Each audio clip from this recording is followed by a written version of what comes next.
Hello दोस्तों, welcome back to our channel. तो आज हम एक्सप्लेन करने वाले हैं स्वॉर्ड ऑफ कमिंग एनिमे के एपिसोड 9 को। फटाफट हम पिछले एपिसोड का रिव्यू कर लेते हैं।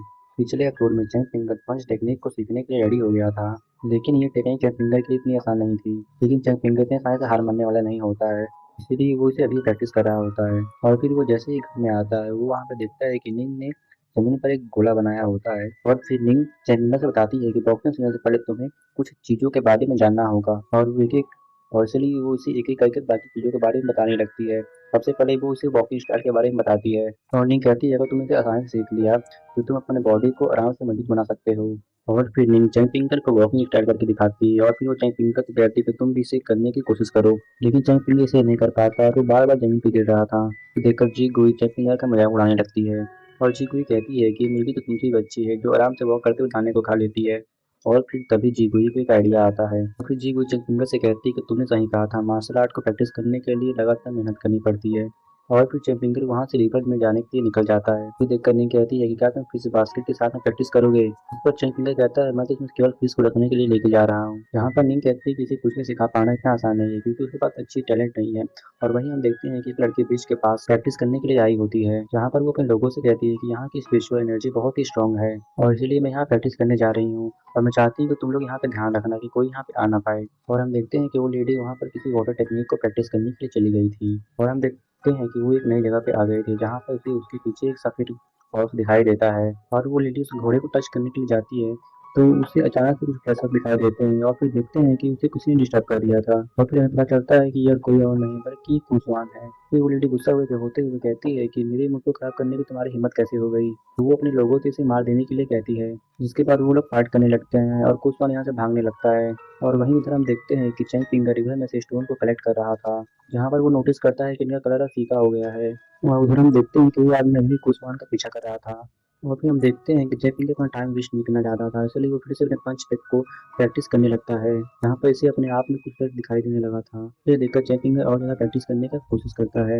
और वहीं हम देखते हैं कि कुशवान भी वहाँ पे आ जाता है, जहाँ पर पता चलता है कि कुशवान ने उस आदमी को मार दिया है, पर जय फिंगर ने अभी भी उसको कोई ध्यान नहीं देता है। उसके बाद कुशवान पानी में पत्थर मार कर उसे डिस्टर्ब करने लगता है और कहता है, पता है तुमने इसे नोटिस किया कि नहीं किया, लेकिन असल में यहाँ का वाटर लेवल बहुत ही कम हो गया है, जिसके कारण ये स्टोन भी तुम्हारी एनर्जी को बड़ा देर तक नहीं रोक पाएंगे। और फिर कुशवान कहता है कि क्या तुम बॉक्सिंग को प्रैक्टिस कर रहे हो। फिर हम देखते हैं कि वो पत्थर से जय फिंगर के ऊपर अटैक कर देता है। इसे देखकर जय फिंगर अपने आप को बचाने लगता है, जिसके कारण कुशवान उसे कुछ नहीं कर पाता है। और फिर इसके बाद हम देखते हैं कि कुशवान जय फिंगर के साथ हैंड टू हैंड फाइट करने लगता है। यहाँ पर जय फिंगर कुशवान कुछ भी नहीं कर पाता, लेकिन कुशवान अभी भी उसे छोड़ने के लिए रेडी नहीं होता। जहाँ पर हम देखते हैं कि जय फिंगर भी अभी भी कुशवान का सामना नहीं कर पा रहा होता है। फिर हम देखते हैं कि जय फिंगर इसकी आंखों में धूल झोंक कर यहाँ से भागने की कोशिश करता है, लेकिन जय फिंगर कुशवान से बच के भाग नहीं पाता और कुशवान से फिर से अटैक कर देता है। और फिर कुशवान जय फिंगर को बहुत ही बुरी तरीके से पीटने लगता है। और फिर हम देखते हैं कि कुशवान जय फिंगर की आंखों को फोड़ने वाला था, लेकिन तभी कोई सीनियर आकर कुशवान को रोक देता है। तो फिर वो सीनियर आकर जय फिंगर से कहता है, तुम तो बॉक्सिंग को अच्छे से प्रैक्टिस नहीं कर पा रहे हो, तो इसलिए तुम अगर अच्छा बॉक्सर बनना चाहते हो तो इसलिए तुम्हें और भी ज़्यादा मेहनत करनी होगी। फिर कुशवान कहता है कि फ्यूचर में कोई भी चीज़ अच्छी नहीं होती है। तब वो सीनियर कुशवान से पूछने लगता है कि तुमने उस लेडी के साथ में क्या किया। वो कहता है, यार तुमने कुछ ऐसा किया है जिसके कारण हमारी लाइफ और डेथ के भी चांसेस आ सकते हैं। और फिर वो मास्टर कहता है कि तुम अभी मेरे डिसाइपल नहीं बने हो। तो फिर कुशवान कहता है कि तुम मुझे मास्टर लेक्चर क्यों दे रहे हो। तब सिर्फ कुशवान कहता है कि तुम चाहो तो लेडी को मेरे बारे में बता सकते हो, और फिर हमें देखो कि वो लेडी मेरा क्या कर पाती है। फिर वो मास्टर कहता है कि अगर तुम हर किसी को ऐसे ही चैलेंज करते रहोगे तो फिर कभी तुम्हारे इससे आदमी का सामना हो जाए, जिसका सामना तुम कुछ न कर पाओ, जो कि तुम्हारे एक ही पंच में तुम्हारी इमोर्टैलिटी ब्रीच को तोड़ देगा। लेकिन अभी हम देखते हैं कि कुशवान को इसके बारे में ज़्यादा चिंता नहीं होती, और वो कहता है, यार कभी ऐसा फ्यूचर में चांस आएगा तो मैं उसे एक्सेप्ट कर लूंगा। जिसके बाद वो उसमें गुस्सा हो जाता है और वो कहता है कि भाई तुम चाहे कितने पावरफुल हो जाए, तुम किसी को भी ऐसे ही पता नहीं कर सकते, और तुम ऐसे ही किसी को नहीं मार सकते। और फिर इसीलिए कुशवान कहने लगता है कि तुम इसके बारे में कुछ ज़्यादा ही सोचने लगे हो। कुशवान कहता है कि वैसे भी ये लोग छोटे टाउन से हैं और मुझे नहीं लगता है कि ये सब मेरा कुछ भी कर पाएंगे। इसके बाद वो उसमें परेशान होते हुए कहता है कि हमारे मिलिट्री PhD ने अपने आप को रिकवर कर लिया है, इसलिए तुम मेरे साथ माउंटेन में प्रैक्टिस करने के लिए जा सकते हो।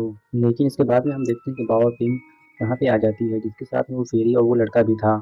और फिर तभी वो फेरी कुशवान से कहने लगती है कि तुम्हारे पास में तो स्किल के लिए कोई भी जगह नहीं है। तब इस पर वो सिंह कहता है, अगर तुम चाहो तो तुम इसे अपना डिसाइडर बना सकते हो। तो कहता है, अगर तुम इसके लिए कन्विंस नहीं हो तो तुम मुझे खोजने के लिए जेन्यू माउंटेन में आ जाना। लेकिन वो लड़का इस बात से बिल्कुल खुश नहीं होता, और वो कहता है कि तुम्हें इस बात से क्या परेशानी है। मगर तभी हम देखते हैं कि फेरी उसे कुछ भी करने से रोक देती है। तभी कुशवान कहता है कि मुझे इमोर्टलिटी में कोई भी इंटरेस्ट नहीं है, और कौन मुझे किल करने के लिए सिखा सकता है। उसके बाद वो सीनियर कहता है कि मैं मिलिट्री मास्टर स्वॉर्डमैन हूँ, और मैं एशियन साइंस से ही पर सबसे खतरनाक आदमी हूँ। और फिर हम देखते हैं कि कुशवान उसके साथ में जाने के लिए रेडी हो गया था। जिसके बाद चैंपियन वहाँ जाने के रेडी हो गया था। जिसके बाद वो फेरी कहती है कि तुम तो ब्लेसिंग को डिजर्व करते हो, लेकिन अफसोस की बात है कि मेरे और तुम्हारे बीच में कोई रिलेशनशिप नहीं है और इसीलिए हम दोस्त भी नहीं बन सकते। इस पर वो पूछती है क्या तुम इन स्टोन के यूज के बारे में जानते हो।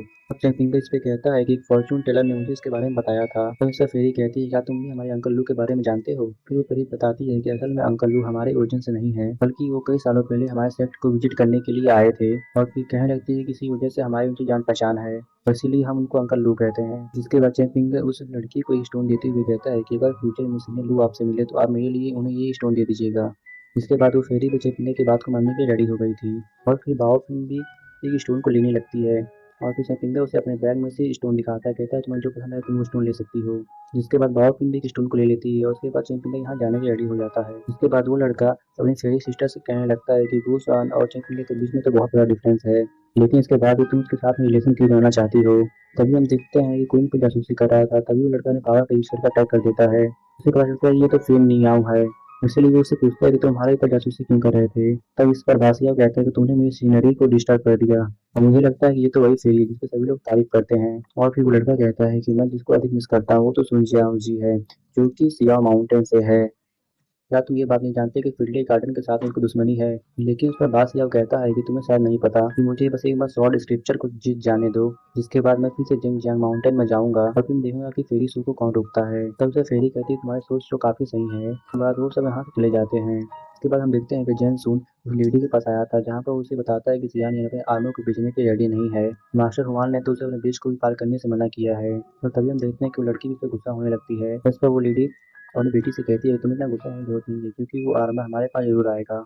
और फिर उस लेडी का सर्वेंट उसे फ्रेंडली गार्डन वाले लोगों के बारे में बताता है। उसके बाद वो कहने लगती है कि वो लोग विचेंगजंग माउंटेन में आ गए और ये तो हमारे लिए बहुत बड़ी अपॉर्चुनिटी है। और फिर वो कहने लगती है कि फ्रेंडली गार्डन से शायद कोई भी क्यों ना आया हो, उसे अब जिंगजाओ माउंटेन के लोगों का सामना करना पड़ेगा। वहीं हम देखते हैं कि सियान यार मास्टर रुवान के पास प्रैक्टिस करने के लिए आ गया था और हम देखते हैं कि मास्टर रुवान अपने डॉटर के साथ में खाना खा रहा होता है। भी कोई आदमी से बताता है कि कोई लेडी स्क्रैबल्स पे इसका वेट कर रही है।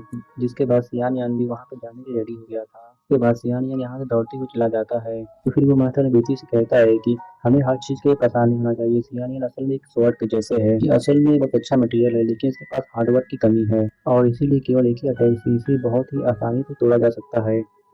और वहीं हम देखते हैं कि मास्टर ची काफी टाइम से चंग पिंगन का वेट कर रहे थे, जहां हम देखते हैं कि वो इसे अपने तरफ से बनाई हुई सील देते हैं, लेकिन चंग पिंगन इसे लेने की रेडी नहीं होता। इस पर मास्टर ची कहते हैं कि मैं तुम्हें इसे फ्री में नहीं दे रहा और इसीलिए मैं तुमसे भी कुछ मांगने वाला हूँ। हम देखते हैं चंग पिंगन भी इसे लेने के लिए मान गया था। जिसके बाद मास्टर कहते हैं अगर फ्यूचर में कभी क्लिफ एकेडमी के ऊपर कोई परेशानी आ जाए तो तुम उसे बचाने के लिए हेल्प जरूर करोगे और मैं उम्मीद करता हूँ कि तुम उसे बचाने के लिए मेरी तरफ से पूरी कोशिश करोगे। इस बात को तुम याद रखना कि कोई जेंटलमैन तुम्हें बचाने के लिए कभी नहीं आएगा। क्योंकि हम देखते हैं कि चैन पिंगर कहता है कि मैं इसके लिए कोई गारंटी नहीं दे सकता। उसके बाद हम देखते हैं कि चैन पिंगर मास्टर चीक दूसरे लीड करके यहाँ से जाने लगते हैं। कहते हैं कि अगर वहाँ कोई परेशानी आए तो तुम उससे शर्मिंदा ना होना, लेकिन फिर भी तुम ये बात को याद जरूर रखना। फिर वहीं हम देखते हैं कि सियान यहाँ उस लेडी से मिलने के लिए एक्साइटेड था, क्योंकि उसे लग रहा था कि जी कोई उसे मिलने के लिए आई हुई है। तो उसे पता चलता है कि ये तो वही लेडी है, इसलिए वो यहाँ से वापस जाने लगता है। लेकिन लेडी का सर्वेंट इसे रोक देता है, जिसको सियान फिर से कहता है कि मैं अपने आर्मर को नहीं बेचना चाहता हूँ। फिर इस पर लेडी कहती है कि तुम्हें इतनी जल्दबाजी करने की कोई जरूरत नहीं है, एक बार मुझे इसके बारे में बता देने दो।